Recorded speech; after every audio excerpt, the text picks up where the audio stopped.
Fox News alert, breaking details on Donald Trump's search for vice president. Reports out tonight that say the Trump campaign has begun the process of formally requesting information from a small group of potential running mates. The vetting process has begun.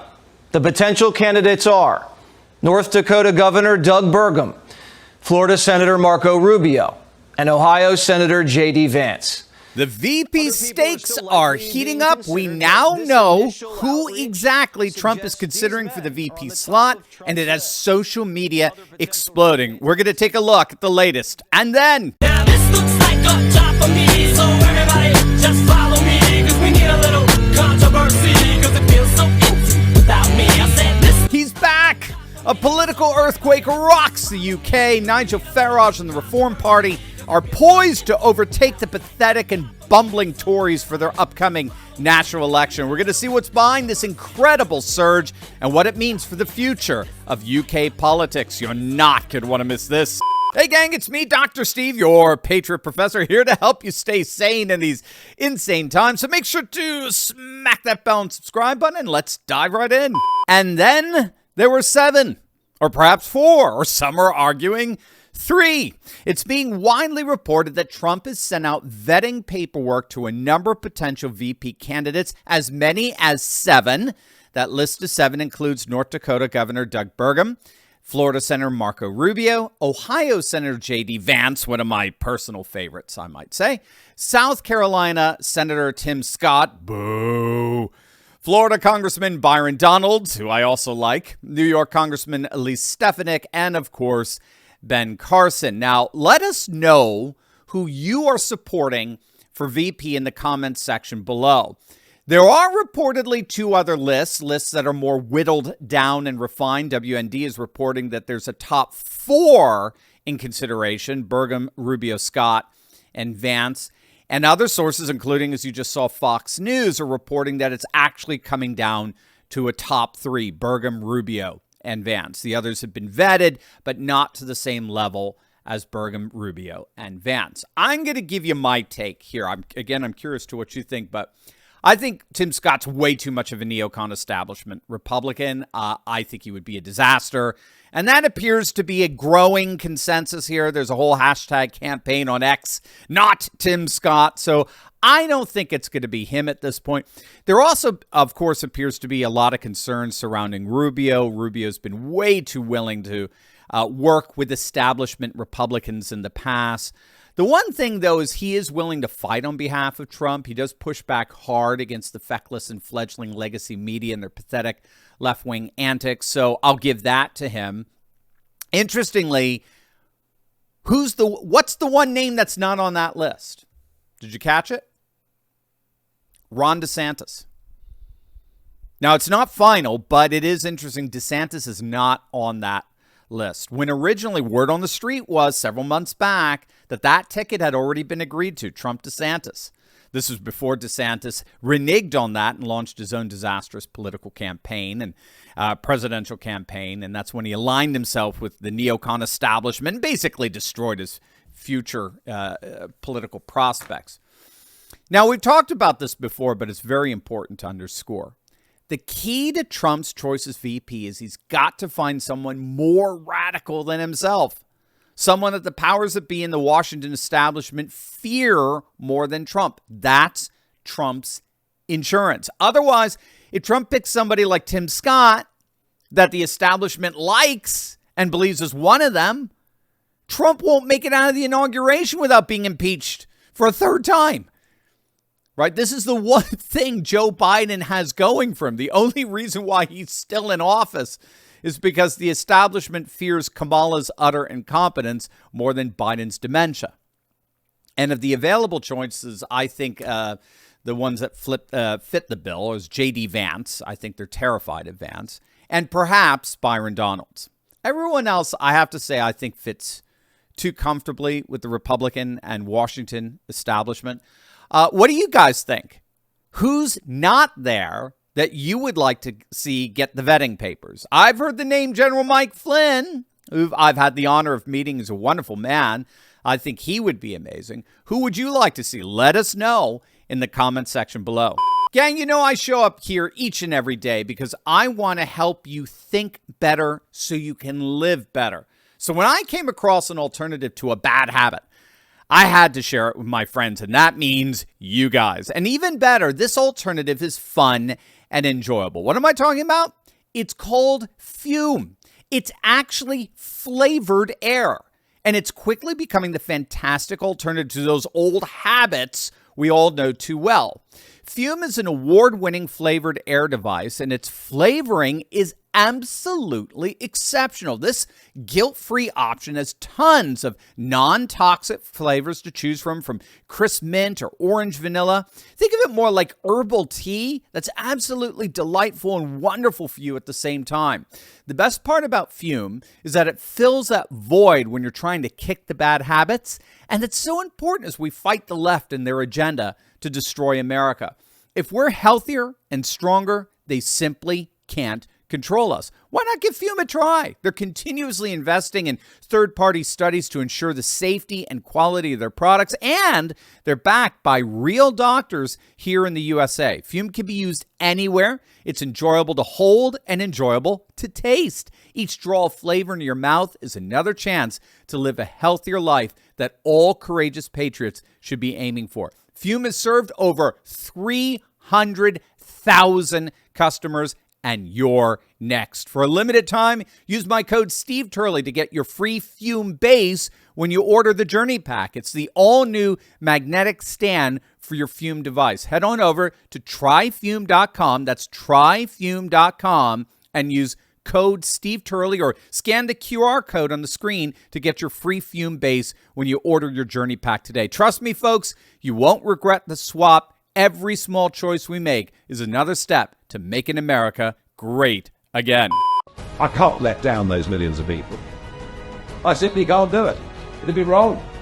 So I have decided I've changed my mind. So I am going to stand in this election. I'll be launching my candidacy at midday tomorrow. So I'm coming back as leader of Reform UK, but not just for this election campaign. I'm coming back for the next 5 years. What I'm really calling for, and what I intend to lead, is a political revolt. Nothing in this country works anymore. The health service doesn't work. The roads don't work. None of our public services are up to scratch. This will only be turned around with boldness. And we are going to be the voice of opposition. And I tell you what, I've done it before. I'll do it again. I'll surprise everybody. Thank you. He's back. The one and only Nigel Farage, the one who led Britain out of the EU with a stunningly successful Brexit campaign, has indeed returned to British politics. And the Reform Party that he's leading is absolutely surging. Now, if you don't know what's going on in the UK, British politics, and we're going to have some guests on in the next couple of weeks to give us some deeper insights into this across the pond. But British politics has been in an absolute paralysis over, well, nearly the last 2 decades. If you think there's a divide between the people and the permanent political class here in the United States, put that divide on steroids and you've got the UK. And the irony here is that this political paralysis has been led by their supposed Conservative Party. The Tories have been in power for 14 years, and they have become the establishment party. They are the party of the ruling elite, and they've completely completely alienated themselves from the British people. For example, the Conservative Party, the Tories, promised to end immigration. When they campaigned, their MPs campaigned, they promised to put major curbs on immigration. And what did they do? They actually increased immigration. They campaigned as populists, but governed as globalists. Borderless, corporate, sellout globalists. And the British people don't want it. Remember, every major conservative member of parliament, from David Cameron, the prime minister at the time, to Theresa May, they all campaigned against Brexit. And when Brexit passed, Theresa May, the then prime minister, she tried to sabotage it. British citizens have had enough. And Nigel Farage and the Reform Party are poised to ride that wave of popular discontent. Here's one voter in the city of Clacton bringing the heat on why he's voting for Nigel Farage and the Reform Party. Check this out. I'm an Englishman in England, and I don't feel like I'm an Englishman in England. Let's have it right. And I'm not afraid to say so. What do you feel like? I'm fed up with it. I feel like a foreigner in my own country. That's what I feel like. And do you think that's fair? Tell me why. Why do you feel that way? Well, because we're surrounded by foreigners. That's why. Here? Not in Clacton. Why do you think everyone's moving out of London to move to seaside towns? Do you think they want to? Trevor Phillips, the black politician, yeah? He said about people moving out. So is he racist? Is he wrong? Do you think you've been left behind? 100%. Of course we have. And do you know what? I'm quite fair. I don't care who you are, but there needs to be fairness. Yeah? Like, you know, there's no fairness here. We've got no voice. And the Reform Party are giving people like us a voice. You've got half of East London living in Clacton. Why? If it was so good in East London, why aren't we all still living there? Why don't we all still live in East London if it's that great? Because it ain't great, is it? What is it an immigration problem? Well, you've been pushed out, ain't you? You know, you've just been pushed out. It's, you know, everyone knows. No one wants to talk about it. That's the problem. I want to talk about it with you know, you get branded a racist. My wife's from Calcutta, yeah? I've got half-caste cousins. You're not politically correct. You've got to say mixed race. But I've brought up the old way, you know. Mixed race people was called half-caste, yeah? I've got black friends. I've got all sorts of friends. But as soon as you say anything, they want... And being called a racist now is so boring. I'll tell you that much, it's boring. So you call me what you like, throw what you like at me, but that being labelled a racist is actually boring now. Proper boring, all right? I say, have you got nothing mature to say that branding someone a racist? Because it is totally boring and irrelevant as well. It's not relevant anymore. Now that fellow, that wonderful, blessed fellow, is speaking on behalf of millions in the UK. Take a look at the latest polls. The Reform Party, which is the UK's Patriot Party, is now within 2 points of taking over the Tories. You got to understand how astonishing that is. The Reform Party is poised to knock out what is, at least historically speaking, one of the most successful political parties on the planet, the British Conservatives.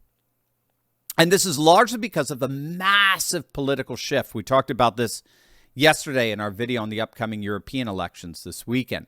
There's this mass political shift called de-alignment, and de-alignment involves the breakdown of the bonds that have historically existed between traditional political parties and their constituents. And this breakdown in the bonds that voters have had with their traditional mainstream parties is making it easier for new political challengers to rise up and take the nation in a new direction. So in Britain, get this, in Britain in the 1960s, about 1 in 2 people, 50% of the British population, felt very strongly aligned to one of the traditional parties, Tories or Labour. By 2015, that loyalty collapsed to just 10%. Party loyalty has dropped from 50% to 10% in a matter of a few decades. And with the implosion of party loyalty, the populist right, even in a system as politically paralyzed as that in the UK, is beginning to surge and redefine the political arena. So the national election in the UK is just a month away. And the question now is whether the Reform Party can basically devastate the Tories in a manner somewhat comparable to what they did in the last European Parliament election back in 2019, when 1 in 3 British voters voted for the newly formed Brexit Party. The Reform Party is basically the new version of the Brexit Party.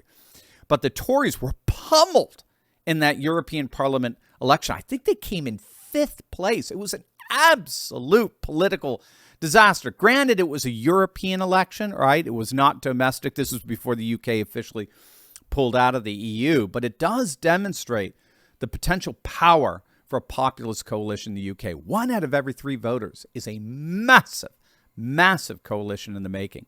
And Nigel Farage, as always, is effectively riding that growing populist wave. Here's your opportunity to tell big tech tyrants where they can stick it. Click on that link below and download our brand new cancel Proof Turley Talks app, and you can sign our special declaration of restoration. That's our petition to big tech that declares a new day is dawned. They are no longer in control, and we are taking our nation back. We've already got over 1,000 signatures of courageous patriots, and yours is next. Click on that link below or go to fight.turleytalks.com right now.